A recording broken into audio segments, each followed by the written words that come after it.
I'm sorry for the unappealing meal my unattractive daughter-in-law has prepared. My mother-in-law scolded me in front of our relatives during my father-in-law's 60th birthday celebration. She's not only unattractive, but also inept. I'm truly ashamed. What a disaster. Where was my dependable husband, who always cared for me? Was he tending to our daughter? He was nowhere to be found. As soon as I arrived at my in-laws' house, feeling fit as a fiddle, my mother-in-law suddenly complained of chronic back pain and became unable to move as the party preparation began.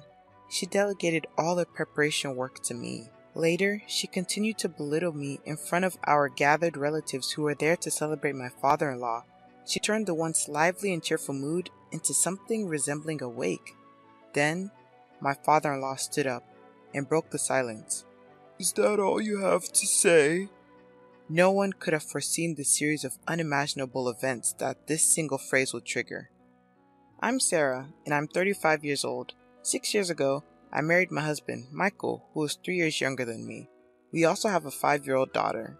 My mother-in-law seemed displeased with me since I was older than her son.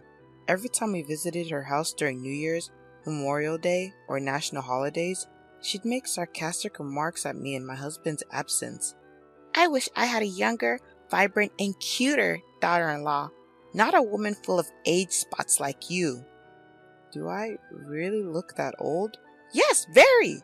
Don't you see your own face in the mirror every day? It does hurt to be criticized about your appearance, especially as a woman. But I thought it was better not to make a big deal of it since we had only met a few times a year. However, this seemed to irritate her even more and she began to use more harsh words. You're quite thick-skinned for an old woman. You don't get upset no matter what I say. I find it annoying that you don't show a shred of modesty. Yeah. What should I say to my mother-in-law, who only says things that make me feel at a loss for words?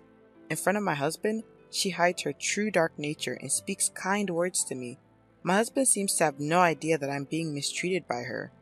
But if I were to accidentally vent my frustrations, I would likely be the one blamed, so I've always held back. Visiting the house with my mother-in-law present felt truly burdensome. However, it was a significant celebration for my kind father-in-law's 60th birthday. Many relatives were gathering, and we were having a grand event, so I decided to attend. My father-in-law is a quiet man who doesn't talk much, but he wraps me in his subtle kindness. When I'm feeling down because of my mother-in-law's nasty words, he gently approaches me and speaks to me. Sarah, if you're having a hard time, feel free to tell me.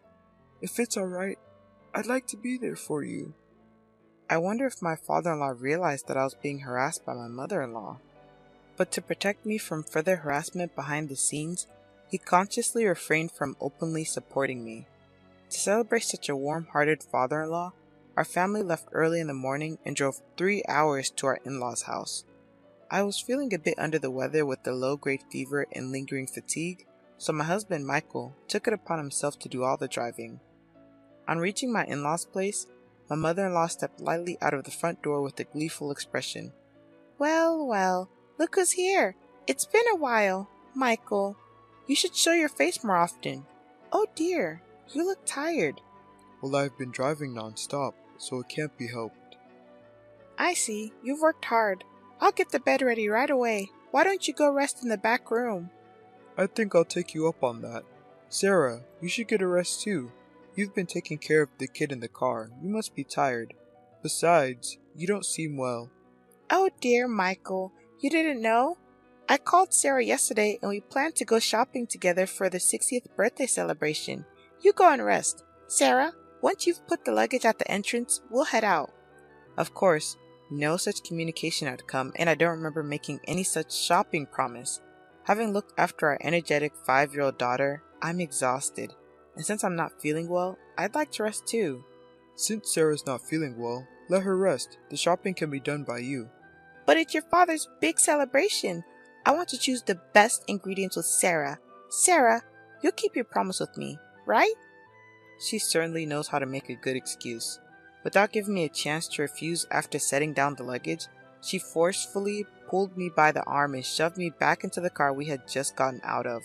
Then, glaring at me fiercely, she snapped, I don't think you need time to rest. However, Right after that, she switched her expression to a big smile and loudly said, "Thank you for driving the car. I'm so happy." Knowing my mother-in-law, if I opposed her now, it would surely make the whole day a disaster. I reluctantly got into the driver's seat. "I'm fine, so Michael, you just rest. I'll go shopping with mother-in-law." As I tried to hand over our daughter to Michael, mother-in-law took my daughter from my arms and swiftly seated her in the child seat, quickly closing the door. "Looking after the child is a mother's duty. Well, Michael, we're off." Once she got into the passenger seat, her sweet tone from before completely changed as she started berating me. "So, you can't even look after your child properly? Stop using Michael for your convenience. You're just an incompetent daughter-in-law who's only aged." What was terrifying was that she maintained a sweet facade since Michael was still nearby. Oblivious to all this, Michael waved us goodbye. I drove my unfamiliar husband's car toward a large supermarket. Of course, there was no way mother-in-law would stay quiet during the drive, and she started lecturing me right away. "I'll make you regret lazing around while making my son drive." "Mother-in-law, please don't say such scary things. I've been feeling feverish and fatigued since this morning." "Your poor health is due to your bad management.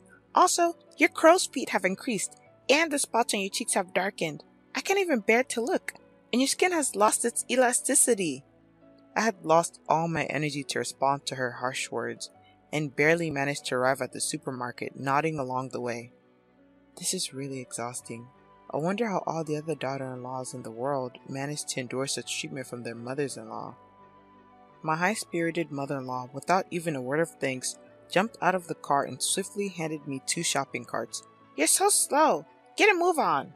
When I tried to avoid the crowds, she swiftly moved forward, filling the shopping basket with luxury foods like USDA prime beef, crab, salmon roe, and melons. And then she started to add in things clearly not needed for the day. "Mother-in-law, do we need these urgently?" I asked. "We're bulk buying, so we don't have to come to the supermarket again and again. You should know that without being told," she replied. Feeling helpless, I let her do as she pleased. By the time we finished shopping, the 2 baskets were piled high. "We're going to check out. Hurry up, stop dilly-dallying." Despite her rush, when it came time to pay at the counter, my mother-in-law showed no intention of taking out her wallet. "Mother-in-law, the payment," I began, but with her hands folded behind her, she didn't move an inch. When I asked for the money again, she glared at me and got angry. "You should pay for everything." Excuse me?" I stammered. "As a wife, it's your duty to entertain your husband's father. Don't be stingy and just pay." I ended up having to pay a total of $300 at the cash register to avoid making a scene. Not having any cash on me, I paid with my credit card. As a part-time worker trying to raise a child, this was a significant blow to my finances. And to make matters worse, I had brought $300 as a birthday gift for my father-in-law's 60th birthday, but I couldn't use that. The expense meant I would have to cut back even more on our living costs in the future, and the burden that had already been heavy just became even heavier. I wonder how I should tell this to Michael. If I report this, mother-in-law might cause a fuss. During the car ride home, my mother-in-law kept hurling insults at me. It was almost impressive how many different insults she could come up with. By the time we arrived home, my husband was still asleep, probably due to exhaustion. Upon seeing this, my mother-in-law smiled slyly and began to take advantage of me.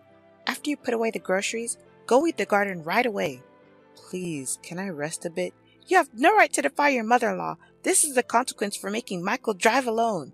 "So this is what you meant by making me regret," I murmured. "If you have time to move your mouth, just go and move your hands. Hurry up, we're short on time. After weeding, clean the bathroom and the toilet." Despite the unfairness of the situation, I had no choice but to endure it for the day. I weeded the garden and then cleaned the grimy, yellow-stained bathroom and toilet, thinking that once the 60th birthday celebration was over, I wouldn't have to see my mother-in-law for a while. My husband woke up just as I had finished cleaning and looked surprised to see me. "Sarah, are you okay? If you're not feeling well, don't overwork yourself. Take a break now." "Thank you. I'll take you up on that offer." "Ouch! That hurts!" Just as I was about to lie down, my mother-in-law suddenly let out a loud yell, clutching her back. Although she had been lively just moments before, she started complaining about sudden back pain. My mother-in-law, who always presents a gentle demeanor in front of my husband, suddenly let out a weak voice. "This is troublesome." My back hurts so much, I can't do anything. My chronic back pain has flared up again. I won't be able to cook before the relatives gather. Sarah, you're my only hope. But oh, what should I do? As much as her sorrowful demeanor seemed to be staged, if her chronic back pain was genuine, then it would indeed be impossible for her to stand in the kitchen. Reluctantly, I pushed my weary body, asked my husband to look after our daughter, and started cooking. Sarah, are you sure you're okay? I'm fine. I always cook, remember? To my husband, I put up a brave front, but my body was already fatigued. Yet, it was an important day for my father-in-law. I felt that I couldn't afford to take a break. My head is spinning, and somehow the smell of food is making me sick. But I have to keep going for my father-in-law. After I managed to finish cooking, my father-in-law came into the kitchen to check on me. You've worked hard. Thank you for preparing all this food. Not at all. It's for you. Please enjoy it later. After that, the relatives started gathering one after another. Everyone wished my father-in-law well, creating a lively atmosphere. As we finished the toast and were about to start eating, my mother-in-law started saying something shocking. I'm sorry, everyone, but due to my chronic back pain flaring up on this important birthday celebration, the food was all cooked by my daughter-in-law. I apologize for the unappetizing food made by my unattractive daughter-in-law. Both my father-in-law and husband froze at my mother-in-law's sudden outburst. My daughter-in-law is not only unattractive, but she's also clumsy, a total failure. It's truly pitiful. Ouch! My mother-in-law exaggeratedly rubbed her back, continuing to disparage me. She's so clumsy that without my support, she can't do anything. I wonder if she can even take care of her own child. I'm so worried about whether Michael can manage with such a woman as his wife. What was supposed to be a festive atmosphere quickly turned gloomy, resembling more of a wake than a celebration. My usually supportive husband, who was supposed to be looking after our daughter, was nowhere to be found. At that moment, my father-in-law, who had been sitting quietly, suddenly stood up. Is that all you wanted to say? Huh? Seems like it. Maybe we should kick out the useless one then. Following his words, my husband entered the room, holding our daughter in a suitcase. His face was unusually stern. Dad, as you said, I've packed her stuff. My mother-in-law smiled at the sight, seemingly pleased. Sarah, looks like you're getting kicked out. Hehehe. But to her surprise, my husband handed the suitcase to her. What? My father-in-law's booming voice added the final blow. Take that and get out of this house right away! Although she seemed unable to comprehend what was happening, my mother-in-law quickly understood the situation. Why should I be the one kicked out? It's Sarah who's useless. The bathroom is always covered in mold, the toilet left dirty, and you call Sarah useless when you barely cook anything? Not to mention how harshly you've been treating her. I've had enough. It's the mother-in-law's duty to discipline the daughter-in-law. I was only pointing out her shortcomings. Discipline? What era do you think we're living in? Realizing that an angry father-in-law, eyebrows raised, wouldn't take her side, mother-in-law turned to her usual theatrics and began crying to my husband. Michael, don't misunderstand. We might need to take care of your father someday, right? So, I was teaching Sarah how to be a good wife. As tough as that was.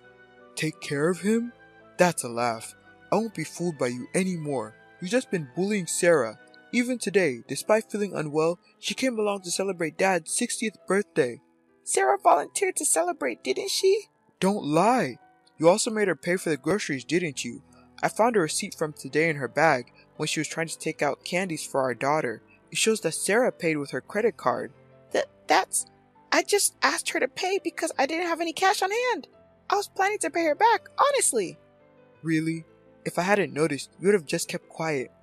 I've turned a blind eye to the common mother-in-law and daughter-in-law issues, but you're going too far. I'm fed up with living with a spiteful old woman.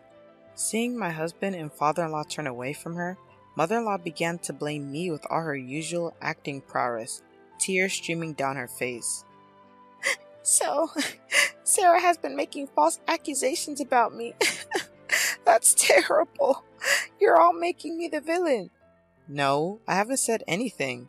But it's a fact that you've been bullying me, isn't it? For the sake of father-in-law and my husband, who had gone to great lengths for me, I gathered the courage and spoke the truth for the first time. I would no longer let mother-in-law have her way. That's right. We heard about it from Mia. We also know about the nasty comments you made about Sarah at the supermarket and in the car. Afterwards, you made Sarah do all the weeding and cleaning the bathroom and the toilet. Yeah, Grandma was mean to Mommy. She made her clean a lot of places. You can't trust what a child says. Mia doesn't lie. Let's check the dash cam footage. That should clear everything up. Michael, could you do that? Good idea, Sarah. I'll do that right away. What is that? Ignoring his mother's question, Michael went to the car parked outside, started the engine, and began playing the dash cam footage. The latest device, which can also record the inside of the car, was installed, so even facial expressions were clear. Ah, it's showing. She was saying these things. I'm shocked. Everyone, come over here and watch this. Relatives who had followed to see what was happening all checked the footage. Upon viewing, they began to comment. This is terrible indeed. Wow, this is the worst. Mother-in-law, who had stayed in the house insisting she wasn't at fault, began to panic as the atmosphere grew tense and ran barefoot toward the car. Everyone was taken aback by her swift movements, despite her supposed back pain. So, the back pain was just an act then. I'm all better now. After casually responding to my words, she tried to awkwardly seat herself in the driver's seat to turn off the dash cam. But she was firmly held by my father-in-law, making it impossible for her to move. Stop this right now. Don't look at them. But it was too late. No amount of yelling could help her. With all her misdeeds exposed, my mother-in-law, stunned and speechless, sank down helplessly. That's when my father-in-law casually handed her a single piece of paper. I filled in my part. You just need to write your part and submit it. What? Isn't this a divorce form? I had it prepared just in case. I never thought I'd have to use it.